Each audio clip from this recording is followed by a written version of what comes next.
This video was brought to you by Elbilmek, ABRP, Stormberg, Kempower and Bilkomponenter. Yo, what's up? This is the Mini Countryman. It is a quite big Mini, you see. I'm a small Asian and the car looks like a giant compared to me. So yeah, I want to find out how good of a family car is it. You know, this is the sister car along with the BMW iX1 and iX2, and they work okay as a family car. But what about the Mini, right? So I'm going to try to put some Cybex stroller and car seat in there and see. But when it comes to the front, nothing to see. There is nothing there. Let's start in the back instead. And here we have motorized lift gates, and then we have a partial shelf here. It can be taken out, and then actually a fairly large trunk. So we have this lid that we can open like this, but I'm not sure if we can remove it, but it seems like it is somewhat hard to remove. But then we also have some space under here. So a nice space under the trunk here, and even there slightly over there also. And then we also have some pockets here on the side, and on this side we have 12-volt outlet also in the front, and here button for fully automated anhängerkopplung. Oh yeah, nice erection, and then press it again to retract it. And then one light there, pocket here. But interesting, you see here, wait, what is this? Not sure what that is, but we have two securing hooks here. Really? Why do we need two? Well, at least we have also an opposing hook over this side, and same here and then on that corner. But this is the first car I've seen that has two hooks there. Well, let's measure the trunk here. We have 81 centimeter length. Width is 102 centimeter. Height, well, it depends how you measure it. Oh shit, it died! Oh, okay, it's alive again. Yeah. Height here is 73 centimeters. And then over here, 71 centimeter. And then diagonally we have 71 centimeter. And then loading height seems to be a bit high here roughly. 75 centimeter, not the worst. 80 is the worst, but lower than that would be great. Well, let's try to put the baby stroller in here. Well, it seems like I have to put the frame on the bottom first and then the top here. No, it's not ideal, but at least it works and it should close. So it's approved. And if I measure the width of the seat, it's 128 centimeter, not the widest. What about the height of the seat? 32 centimeter, also not the tallest, but okay comfort. I can put my feet under the front seat, kind of. But here's the thing, you can recline.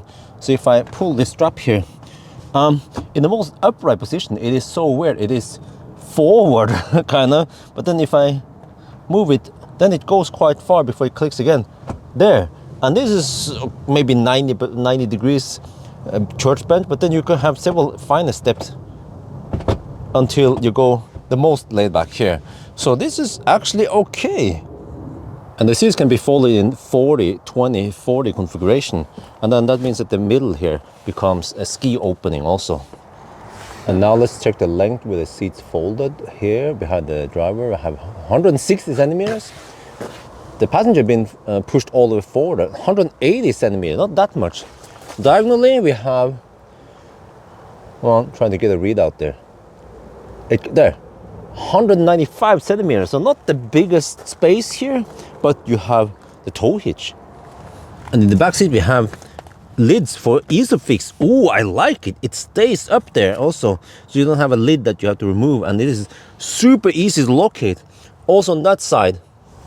And in the front we also have Isofix mounting points, but you see the side bolts are so big, so I can really tell you that when I put that other car seat here, the Sirona, it has problems rotating. So yeah, you can actually counter this by reclining more. Something like this, you know, and then you hook it on. But then there will be less space for the people in the back. So now we mounted the Cybex Cloud T in the back here, and I want to sit in front of myself. And wow, okay, I'm still 173 centimeter, and I can actually stretch myself and my legs here. But if I want more recline position, I then have to go more forward, and then my knees are slightly bent, but then I can wait, that is the most forward position. Okay, so actually in the most forward position, I can have okay comfort there, leg comfort. What about here? Oh, no, okay. So then I have actually okay position, okay comfort, but not as good as the Volkswagen ID3 or it was BYD Dolphin. They have more space in the front, but this is actually more than I expected. I was expecting the Mini to be super cramped, but it's actually not that bad. In the back seat we have pocket there, nice finish. All right, a little holder, you can poke the driver. Are we there yet? And then interesting door design. This is some kind of fabric thing. I'm not sure it's the most ergonomic, but you just want to be funky, you know? Yeah. There's some hard plastic here, but a big pocket in the door here, at least I like it. And then we have, well, needless to say, but we have air vents under the seats, but also air vents here that can be controlled like this. Wait, how do you control it sideways? You cannot. Okay, then there's 2 USB-C there. And there's a little storage under there.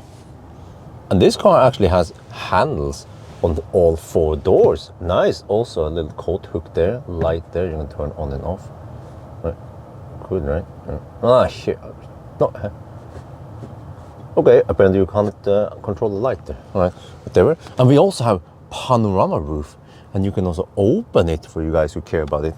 And then here we should have a little center console with cup holder there. Okay, nice. No table there, but let me check now. How is the headroom here in the back? Oh, it's not that great. It's not even a fist. I'm also in the most reclined position right now. Yeah, so wait, what happens if I go in the more upright position then? Let me see. Pull this up. Okay, let me see. Wait, I changed the soup. Try again. Then it's actually slightly better. Yeah, because then you are in this area here. Okay, so that's it. Tall people, you have to sit more upright. And then what about the middle seat? The middle seat is usually the worst. Oh, yeah, well, it depends how you have to sit more forward. Then you actually get pretty good headroom. Front seat, we have electric adjustable seats here with memory. See? Nice. 2 buttons there, and then there's a set button there that lights up red when you press it. It's a bit weird position to have it there, but some other cars they have it here, maybe in the screen. But then here, steering wheel goes up and down, in and out, and then the sun visor pivots but cannot extend. I like the steering wheel. It is in the BMW style. It is black and thick and really good to hold on to. And the buttons here, you recognize it from BMW if you have, I don't know, an iX especially. Pretty much all the BMWs use the same buttons here. So also stalks here. What? This one, I don't think you need it. Regular stalks there. Okay. Harman Kardon speakers. Nice door closing sound. But this is weird design here. Also, just regular adjustments there. That's for opening the trunk. And then here we have a little bottle holder and stuff. But it's just kind of mix of not so soft materials. And then the party trick is this round screen. It is round and it's OLED. So at night when I switch here, experiences, I switch over to go-kart, and then it'll make this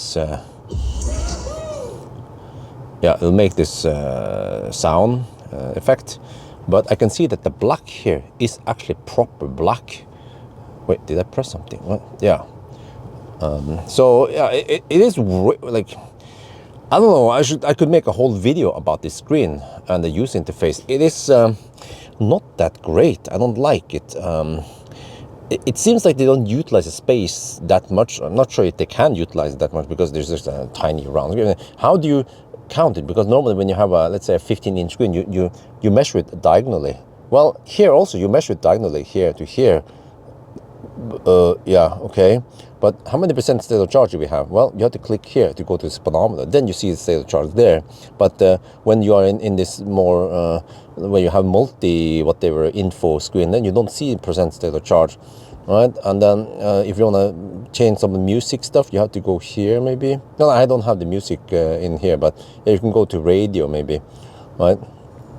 Yeah, so it's like, let me mute that so I don't get any copyright. But it's like you get one thing at a time only, or a few things at a time only on the screen, right? So yeah, and also there's this gear selector here.